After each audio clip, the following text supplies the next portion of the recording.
नमस्कार बच्चों, आप सभी का हमारे चैनल में स्वागत है। पिछले वीडियो में प्रश्नावली 4.2 के कुछ प्रश्न किए थे। आज हम प्रश्नावली 4.2 द्विघात समीकरण के कुछ प्रश्नों को हल करेंगे। आइए प्रश्नों को हल करते हैं।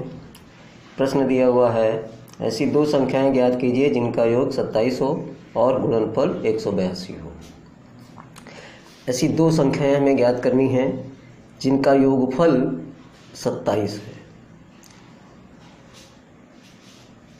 तो माना यहाँ पर हम मान लेंगे, क्योंकि हमें संख्याओं के बारे में जानकारी नहीं है कि कौन सी संख्याएं हैं। माना एक संख्या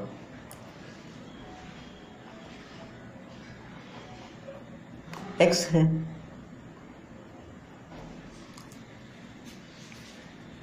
एक संख्या x है, तो दूसरी संख्या कितनी होगी?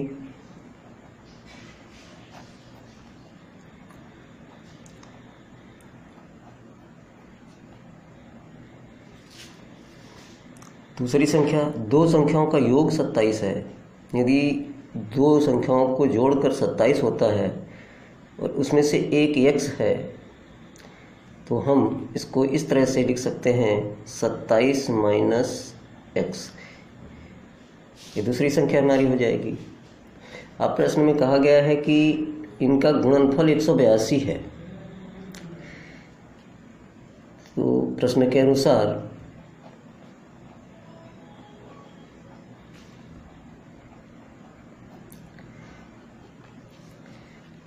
x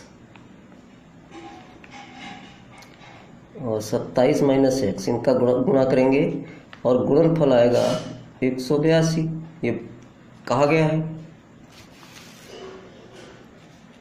तो इस करेंगे 27x, ये हो जाएगा 27x और माइनस x का x से करेंगे x स्क्वायर हो जाएगा बराबर 182। अब यहाँ हमारा x जो है वो माइनस का हो गया है, इसलिए हम इसको क्या करेंगे, पूरे समीकरण के सबके चिन्ह बदल देंगे। इसको हम कर देंगे माइनस 27x, इसको करेंगे प्लस x स्क्वायर बराबर माइनस 182। हमें इसको प्लस करना है। अब इसको हम लिख लेंगे x स्क्वायर माइनस 27x। अब ये माइनस का इधर आएगा तो ये प्लस का हो जाएगा, प्लस 182 बराबर 0। अभी हम गुणनखंड विधि से हल कर रहे हैं, तो हम 182 यहाँ एक है, तो 182 एक करें 182, तो 182 के हमें ऐसे गुणनखंड, दो गुणनखंड करने हैं जिनका योग 27 हो।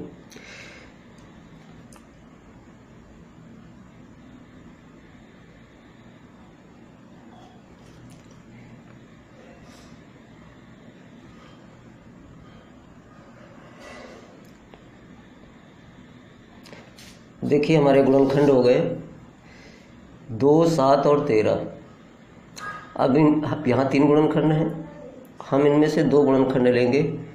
तो 2 गुणनखंड करने के लिए हमें 2 गुणनखंडों को आपस में मिलाना होगा। तो चलिए हम इन दोनों गुणनखंड को एक में मिला लेते हैं। तो ये हो जाएगा 14, 7 दूनी 14, और ये बचा है 13, तो 13 ये हो जाएगा 14 और 13। 14 13 का गुणा करेंगे तो 182 आएगा। दो संख्याएं हो गई, और 14 और 13 को हम यदि 14 प्लस 13 करते हैं तो ये हमारा 27 हो जाएगा। तो यहाँ हम रखेंगे 14 और 13 को x स्क्वायर माइनस 14 माइनस 13 कर देते हैं, प्लस 13 x प्लस 182 बराबर 0। ये होगा x स्क्वायर माइनस 14x, फिर ये माइनस होगा माइनस 13x प्लस 182 बराबर 0। अब यहाँ दो दो पद लेंगे, दो पद में इसमें एक जो कॉमन मिलेगा वो लेंगे। x में मिल रहा है, यहाँ पर x मिल रहा है तो x माइनस 14 हो जाएगा ये, और यहाँ पर माइनस 13 कॉमन लेंगे तो 13 x माइनस 14 हो जाएगा बराबर 0। अब दोनों दो पदों में यहाँ पर x माइनस 14 मिल रहा है तो x माइनस 14 और x माइनस 13,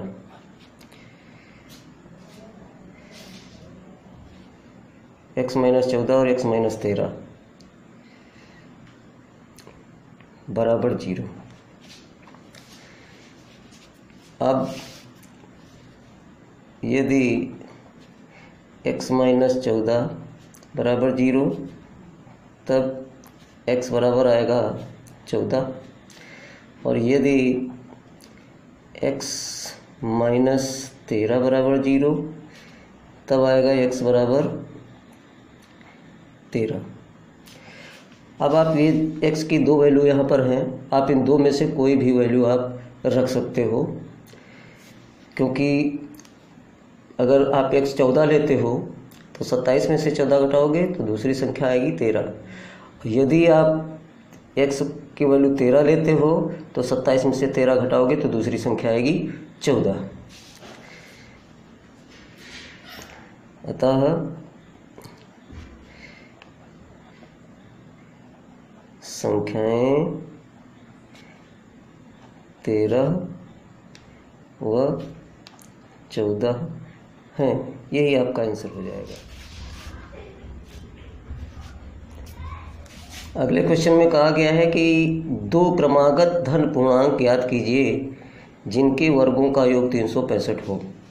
क्रमागत का मतलब होता है क्रम से आने वाला, धन पूर्णांक है। तो माना क्रमागत धन पूर्णांक x तथा x प्लस 1 है। क्रमागत से आने वाला ये x होगा पहला, तो दूसरा इससे एक ज़्यादा होगा, एक अधिक होगा, x प्लस 1 होगा। अब प्रश्न में कहा गया है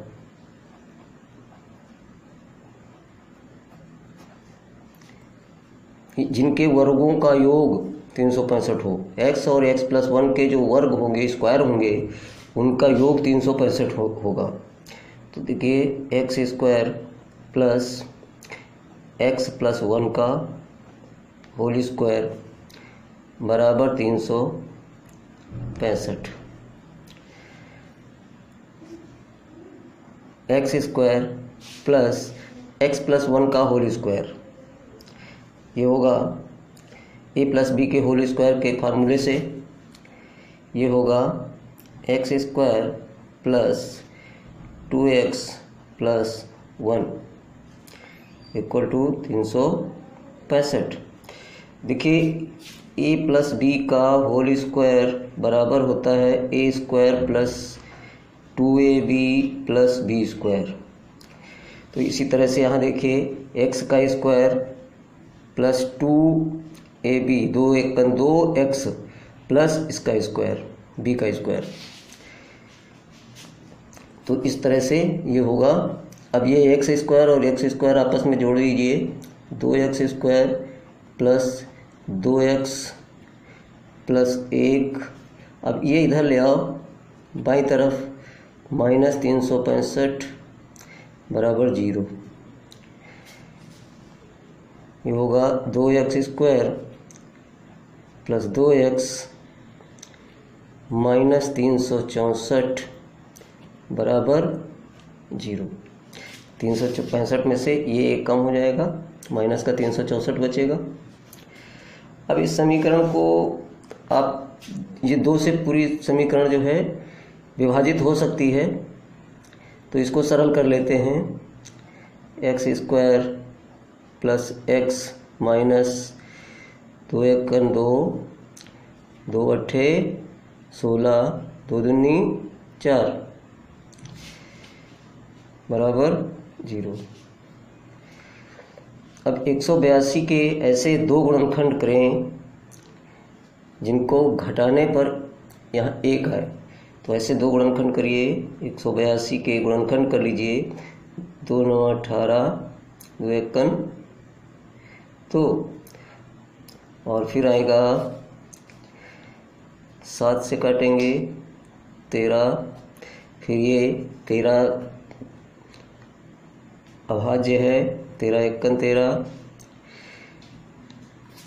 ये सेम पहले वाले क्वेश्चन की तरह है। 7 दूनी 14, 14 गुणे 13 बराबर 182 और 14 माइनस 13 बराबर 1। यही हमारा आना है, यहाँ पर 1 आना है। तो ये होगा x² plus 14 minus 13x minus 182 बराबर 0। x² plus 14x minus 13x minus 182 बराबर 0। x कॉमन लेंगे तो होगा x प्लस 14 माइनस यहाँ 13 कॉमन लेंगे होगा x प्लस 14 बराबर 0। अब यहाँ x प्लस 14 कॉमन मिल रहा है, उभयनिष्ठ है x प्लस 14। तो अब यहाँ x प्लस 14 कॉमन लिया जा चुका है, x आएगा x, और इधर x प्लस 14 कॉमन लिया जाएगा तो माइनस का ये 13 आएगा बराबर 0। अब यहाँ यदि x प्लस 14 बराबर 0 तो x बराबर आएगा माइनस का 14, और यदि x माइनस 13 बराबर 0 तब x बराबर आएगा 13। यहाँ दो क्रमागत धन पूर्णांक की बात की गई है, तो यहाँ ये ऋण पूर्णांक है, इसलिए हम इसको छोड़ देंगे, ये वाला नहीं लेंगे, हम x बराबर 13 लेंगे। तो हमारा x बराबर 13 ये आएगा, पहली संख्या है हमारी, ये पहला पूर्णांक है। और क्रमागत दूसरा पूर्णांक क्या होगा, x प्लस 1 था तो x प्लस 1 ये बराबर होगा 13 प्लस 1, 13 प्लस 1 बराबर 14। तो हमारी ये दोनों संख्याएं होंगी, x बराबर 13 और x प्लस 1 बराबर कितना होगा, 13 प्लस 1 बराबर 14। अतः क्रमागत धन पूर्णांक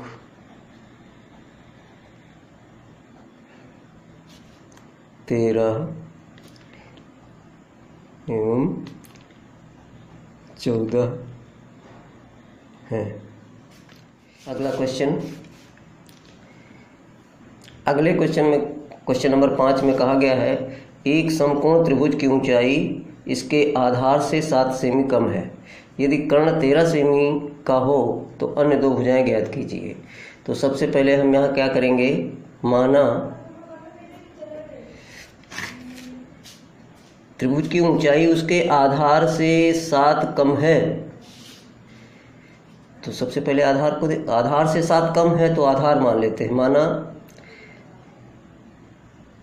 आधार बराबर x सेमी है।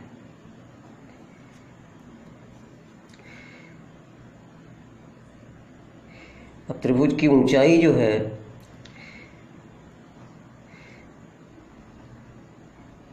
ऊंचाई कितनी होगी, आधार से 7 कम, तो आधार x है तो ये इससे 7 कम होगा, x माइनस 7 सेमी होगा।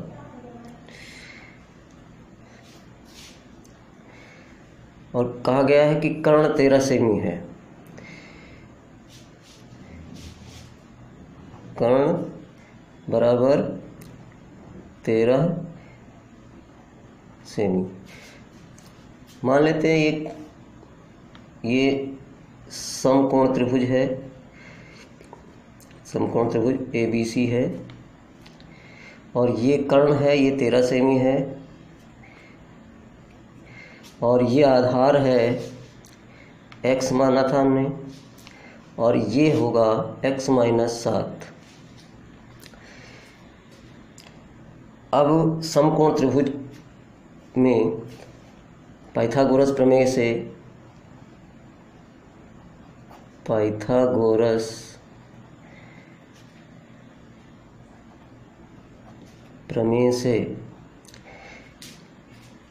कर्ण का स्क्वायर यानी AC का स्क्वायर बराबर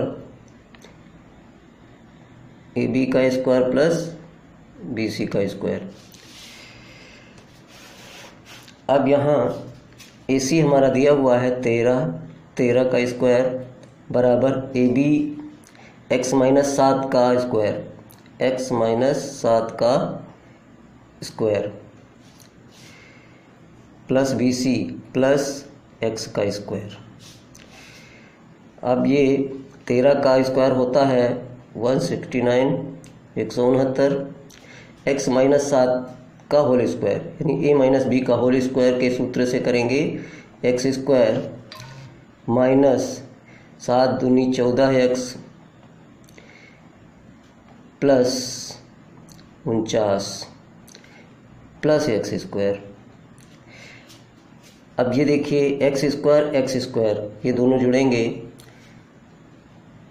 169 बराबर 2x square minus 14x plus 49। 169 इधर ले आते हैं, 2x square minus 14x plus 49 minus 169 बराबर 0। ये हमारा समीकरण बनेगा। अब हम इसको 169 में से 49 को घटा के रख लेते हैं। 2x square minus 14x minus 169 में से 49 घटेगा तो 120 बचेगा, 120 बराबर 0। यहाँ पर भी एक चीज़ देखने को मिल रही है, ये 2 से विभाजित है पूरा समीकरण। इसको सरल कर लेते हैं तो ये हो जाएगा x square minus 7x minus 60 बराबर 0। अब 60 के ऐसे गुणनखंड करने हैं कि एक से दूसरे को घटाने पर 7 आए, तो 60 के गुणनखंड होंगे 30, 15, 3, 6, 15 और 5 1 9 5।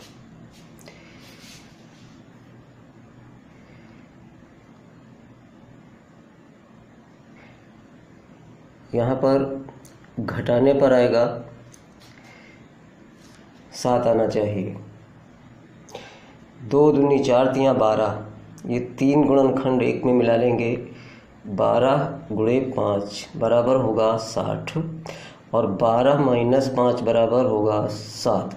ये हमारा 12 और 5 यहाँ पर आएगा कि बीच वाले पद को हम 12 और 5 के गुणनखंड किससे तोड़ेंगे, x square minus 12 minus 5 x minus 60 बराबर 0। अब x square minus 12x plus 5x, ये 5x प्लस हो जाएगा, बाहर माइनस है और ये भी माइनस है, ये माइनस माइनस प्लस हो जाएगा, माइनस 60 बराबर 0। अब यहाँ कॉमन लेंगे x को, x कॉमन लिया, x माइनस 12 आया, प्लस 5 कॉमन लिया, x माइनस 12 बराबर 0। अब यहाँ दोनों जगह पे x माइनस 12 है, x माइनस 12 कॉमन लेंगे और ये x प्लस 5 आएगा बराबर 0। अब 2 में से कोई 0 है, इसलिए हम इसको रखेंगे कि यदि x माइनस 12 बराबर 0, तब x बराबर 12।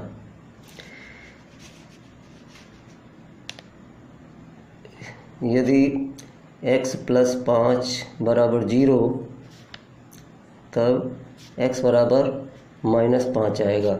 ये हम नहीं लेंगे क्योंकि कभी भी लंबाई माइनस में नहीं होती है, तो ये हमारा अग्राह्य है, इसको हम नहीं ग्रहण नहीं करेंगे। हम x बराबर 12 लेंगे। तो यहाँ हमारा आधार जो है x आ गया 12, और ऊंचाई ये आधार बराबर आधार x बराबर 12 सेमी। ऊंचाई कितनी होगी? ऊंचाई थी हमारी x माइनस 7 बराबर 12 माइनस 7 बराबर 5 सेंटीमीटर। ये हमारा आंसर होगा। ये हमारा अन्य दो भुजाएं हैं, आधार 12 सेंटीमीटर और ऊंचाई 5 सेंटीमीटर। आइए अब प्रश्नावली का अंतिम क्वेश्चन, इसको हल करते हैं। इस प्रश्न में कहा गया है कि एक कुटीर उद्योग एक दिन में कुछ बर्तनों का निर्माण करता है। एक विशेष दिन ये देखा गया कि प्रत्येक नग की निर्माण लागत रुपए में उस दिन के निर्माण किए गए बर्तनों की संख्या के दुगने से 3 अधिक थी। यदि उस दिन की कुल निर्माण लागत रुपए 90 थी, तो निर्मित बर्तनों की संख्या और प्रत्येक नग की लागत ज्ञात कीजिए। इस प्रश्न को एक बार फिर से समझ लीजिए। एक कोई कुटीर उद्योग है, वो एक दिन में कुछ बर्तन बनाता है। यहाँ पर बर्तनों की संख्या नहीं दी है। एक विशेष दिन क्या देखा गया कि प्रत्येक नग की जो निर्माण बनाने की जो लागत आती है, उस दिन के निर्माण किए गए बर्तनों की संख्या के दुगने से 3 अधिक है। तो यदि उस दिन कुल निर्माण लागत 90 रुपये थी, तो निर्मित बर्तनों की संख्या और प्रत्येक नग की लागत ज्ञात कीजिए। तो माना बर्तनों की संख्या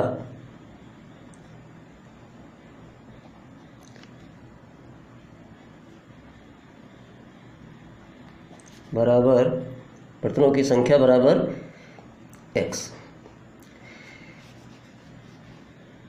तब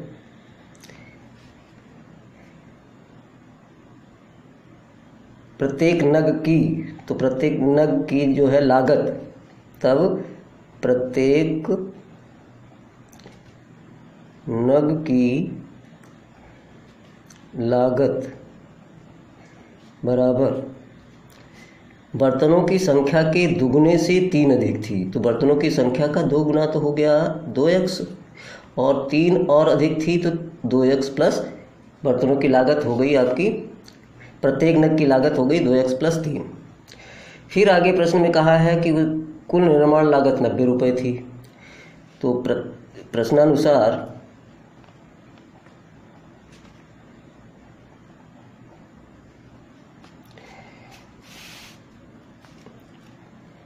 x 2x प्लस 3 अर्थात जितने बर्तन थे और जो लागत है एक बर्तन की, उसका गुणा करेंगे तो कुल लागत आएगी बराबर 90।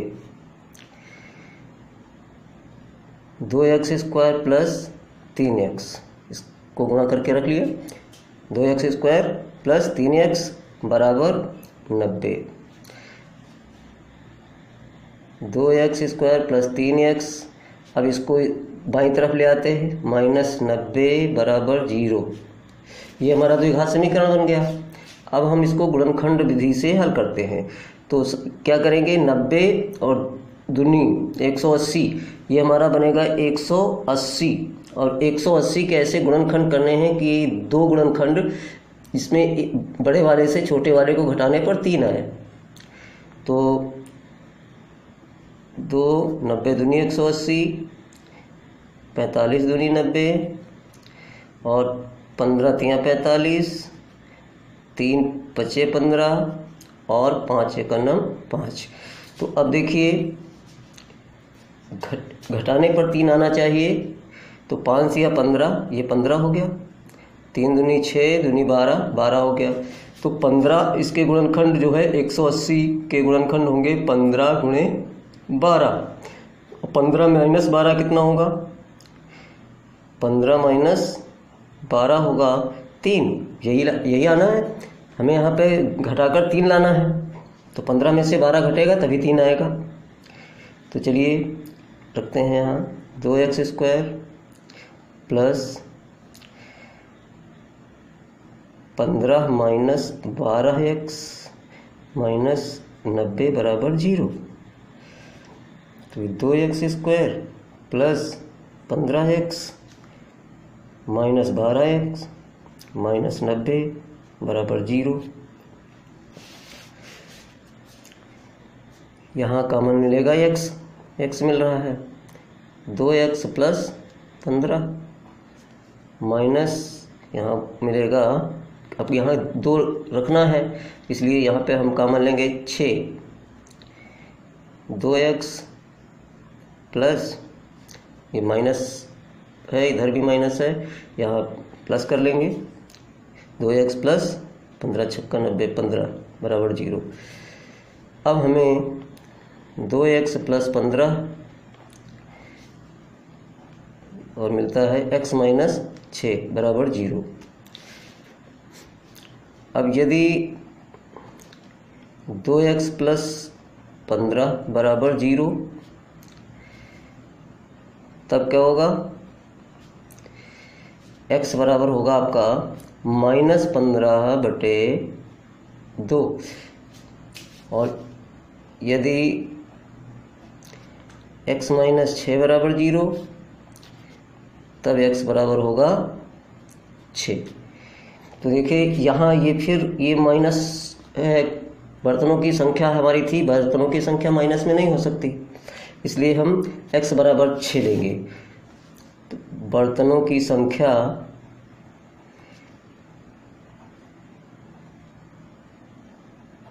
x बराबर है 6 और प्रत्येक नग की लागत, प्रत्येक नग की लागत कितनी होगी? लागत थी हमारी 2x प्लस 3, तो क्या होगा? 2 गुणे 6 प्लस 3 बराबर 6 दूनी 12 प्लस 3 बराबर 15। तो प्रत्येक नग की लागत ये हमारा जो है आएगा, बर्तनों की संख्या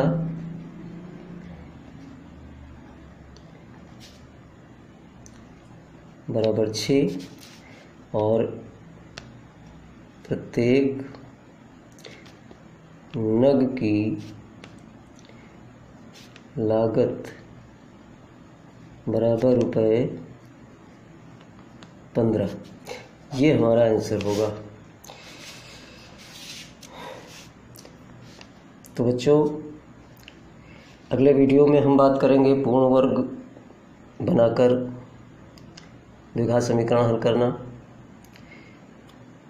तब तक के लिए अलविदा, नमस्कार।